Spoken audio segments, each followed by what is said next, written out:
जिस तरह किसी भी इंसान के करेंट सिचुएशन को जानने के लिए उसके पास्ट को जानना जरूरी होता है, ठीक उसी प्रकार किसी भी जगह के करेंट सिचुएशन को जानने के लिए उसके हिस्ट्री को जानना जरूरी होता है। और बिहार के पॉलिटिकल हिस्ट्री को देखें तो यहाँ के लोग डेवलपमेंट को कम और कास्ट पॉलिटिक्स को ज़्यादा सपोर्ट करते हैं। यही कारण है कि जब भी बिहार का नाम हमारे सामने आता है तो हमारे जहन में क्या आता है? इसकी खराब हालत, टूटी फूटी सड़कें, बेरोजगारी, पलायन, गरीबी, भ्रष्टाचार, अपराध और खराब शिक्षा व्यवस्था। एक मिनट, खराब शिक्षा व्यवस्था इसलिए कहा क्योंकि 2016 का टॉपर घोटाला आप लोगों को पता ही होगा। कैसे एक लड़की को टॉपर बना दिया जाता है जिसे अपने सब्जेक्ट के बारे में भी पता नहीं था। हिंदी, इंग्लिश, ज्योग्राफी, म्यूजिक और पॉलिटिकल साइंस। कौन साइंस?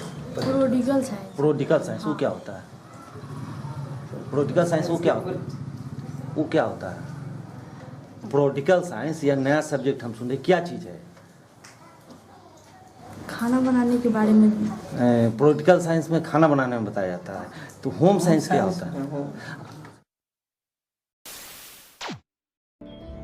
ऐसा नहीं है कि बिहार पहले से ऐसा था। बिहार नालंदा की भूमि है। वो नालंदा जो सैकड़ों साल पहले दुनिया भर के लोगों के लिए शिक्षा का केंद्र हुआ करता था।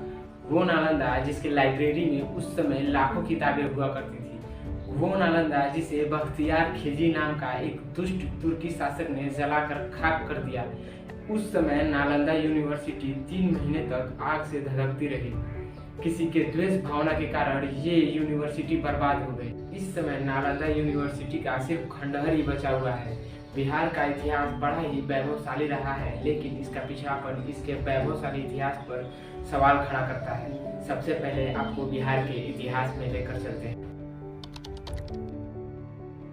भगवान बुद्ध को बिहार के गया में ही ज्ञान की प्राप्ति हुई और बौद्ध धर्म की शुरुआत भी इसी बिहार की धरती से हुई। जैन धर्म के भगवान महावीर का जन्म भी इसी बिहार के वैशाली जिले में हुआ था और नालंदा के पावापुरी में उन्हें मोक्ष की प्राप्ति हुई। सिर्फ बौद्ध और जैन धर्म ही नहीं बल्कि सिखों के 10वें गुरु गोविंद सिंह का जन्म भी इसी बिहार के पटना साहिब में हुआ था। सीता जी का जन्म भी इसी बिहार के धरती पर हुई। सीतामढ़ी में आज भी सीता जी का भव्य मंदिर है। विश्व का सबसे पुराना हिंदू मंदिर मां मुंडेश्वरी भी इसी बिहार के कैमूर में स्थित है। दुनिया को शून्य देने वाले आर्यभट्ट का जन्म भी पाटलिपुत्र यानी आज का पटना ही माना जाता है। आज योग के लिए भले ही हरिद्वार का नाम सबसे पहले आता है, लेकिन विश्व को पहली योग यूनिवर्सिटी देने का गौरव भी बिहार को प्राप्त है। बिहार के मुंगेर जिले में वर्ष 1964 में सत्यानंद सरस्वती ने योग यूनिवर्सिटी की स्थापना की। बिहार अर्थशास्त्र की रचना करने वाले चाणक्य की भूमि है। चाणक्य के शिष्य चंद्रगुप्त मौर्य ने मगध साम्राज्य की नींव रखी और चंद्रगुप्त मौर्य के पोते सम्राट अशोक ने अलग अलग साम्राज्य को जोड़ के अखंड भारत पर राज किया। राष्ट्रपिता महात्मा गांधी का जन्म भले ही गुजरात में हुआ था, लेकिन उनकी कर्मभूमि बिहार ही रहा है। बिहार के चंपारण से महात्मा गांधी ने चंपारण सत्याग्रह की शुरुआत की। इसी बिहार की धरती पर फणीश्वरनाथ रेणु, रामधारी सिंह दिनकर, बाणभट्ट और विद्यापति जैसे कवि हुए। ये वो इतिहास के सुनहरे पन्ने हैं जिस पर पूरा भारत आज भी गर्व करता है। यही नहीं, भारत के प्रथम राष्ट्रपति डॉक्टर राजेंद्र प्रसाद का जन्म भी बिहार के सिवान जिले में हुआ था। जिस बिहार का इतिहास इतना वैभवशाली रहा हो, उस बिहार के पिछड़ेपन का कारण क्या है? आइए जानते हैं 5 कारण जिसके कारण बिहार बना सबसे गरीब राज्य। नंबर 5 पे आता है विभाजन। बिहार के पिछड़ेपन का एक कारण इसका विभाजन भी है।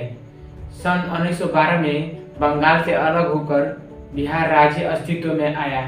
सन 1935 में इससे छटकर उड़ीसा एक अलग राज्य बना और सन 2000 में झारखंड को इससे अलग कर दिया गया। झारखंड के अलग होने के बाद बड़ी कंपनियां जैसे कि टाटा, जमशेदपुर और बोकारो स्टील जैसी कंपनियां झारखंड में चली गई। यही नहीं, जितनी भी माइनिंग कारपोरेट थी सब झारखंड में चली गई। नंबर 4 पे आता है कृषि पर निर्भर। बिहार में आज भी 70% आबादी खेती करके गुजारा करती है, लेकिन इसमें भी हर साल बाढ़ के कारण ज्यादातर किसानों की फसल बर्बाद हो जाती है और किसान सुसाइड करने पर मजबूर हो जाता है, क्योंकि किसान खेती करने के लिए बैंकों से लाखों का लोन लेते हैं और फसल बर्बाद हो जाने के कारण उसे नहीं चुका पा। नेशनल क्राइम रिपोर्ट ब्यूरो यानी NCRB के एक रिपोर्ट के अनुसार 2019 में भारत में 42,480 दिहाड़ी मजदूरों और किसानों के सुसाइड केस सामने आए, जिसमें से 10,281 किसान और 32,559 दिहाड़ी मजदूर थे। बाढ़ से फसल बर्बादी ज्यादातर किसानों के सुसाइड का कारण है, इसलिए सरकार को इसे गंभीरता से लेना चाहिए। नंबर 3 पे आता है कास्ट पॉलिटिक्स। बिहार में डेवलपमेंट पॉलिटिक्स कम और कास्ट पॉलिटिक्स ज़्यादा होता है। यहाँ के लोग ज़्यादातर अपनी ही जाति के लोगों को सपोर्ट करते हैं और उन्हें ही वोट करते हैं, जिसका जीता जागता उदाहरण ये है। लालू को यादव भाई हमारा बैकवर्ड छोड़ने वाला है, अगर छोड़ना है तो बोल दो, और नहीं छोड़ेगा तो हाथ उठाओ। ये है लालू जी के साथ। लालू जी को वोट देंगे? हाँ। नहीं तो ये कहा जा रहा है बदलने का, बिहार को बदलने की बात कह रहे हैं कि भाई परिवर्तन कीजिए, सरकार बदलिए तो बिहार बदलेगा। तो आप लोग को लग नहीं रहा है कि मतलब बदलना चाहिए? बदलना चाहिए, बाकी माने कि ऑप्शन नहीं हो सकता, हम लोग वोट देंगे उनका।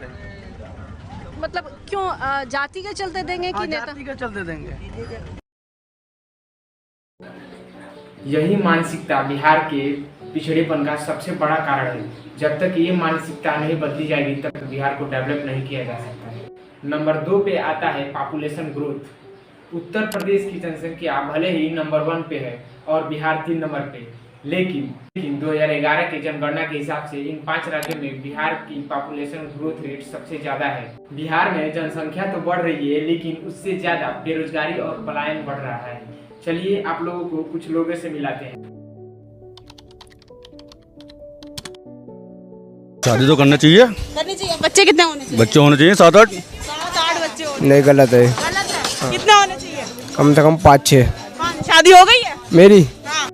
बच्चे तो पैदा होंगे, किसी की कोई ताकत नहीं है रोक लेगा कोई। मतलब जब तक अल्लाह चाहेगा बच्चे पैदा होंगे। बिल्कुल, उसकी लाठी में आवाज नहीं है। बच्चे पैदा होंगे, किसी की कोई ताकत नहीं है, कोई कितनी बड़ी सरकार आ रही हो, चाहे पूरी दुनिया के इंसान। जिस राज्य के लोगों की मानसिकता ऐसी रहेगी उसमें बेरोजगारी और पलायन तो आम बात है।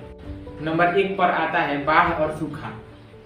बिहार भारत का सबसे ज्यादा बाढ़ ग्रसित वाला राज्य है, जहां उत्तर बिहार के 19 जिलों में 76% आबादी बाढ़ से परेशान रहती है। यहाँ की ज्यादातर आबादी कृषि पर निर्भर है और बाढ़ की वजह से इनका फसल हर साल बर्बाद हो जाता है। उत्तरी बिहार के लोग बाढ़ से परेशान रहते हैं, ठीक उसके विपरीत दक्षिणी बिहार के लोग सूखे से परेशान रहते हैं। बिहार के ऐसी हालत का कारण गंदी राजनीति और यहाँ के राजनेता लोग हैं, क्योंकि ये केवल चुनाव के समय ही बाहर निकलते हैं और चुनाव जीतने के बाद बिल्कुल नजर नहीं आते हैं। ये नेता उस बरसाती मेढक के जैसे होते हैं जो सिर्फ बारिश के दिनों में बाहर निकलते हैं। जिस प्रकार बरसाती मेढक सिर्फ बारिश के दिनों में निकलता है, ठीक उसी प्रकार ये राजनेता सिर्फ चुनाव के दिनों में ही बाहर निकलते हैं, बाकी दिनों में ये नजर भी नहीं आते हैं। वीडियो अच्छा लगा हो तो लाइक, कमेंट, शेयर और चैनल को सब्सक्राइब करना बिल्कुल ना भूलें। Thank you.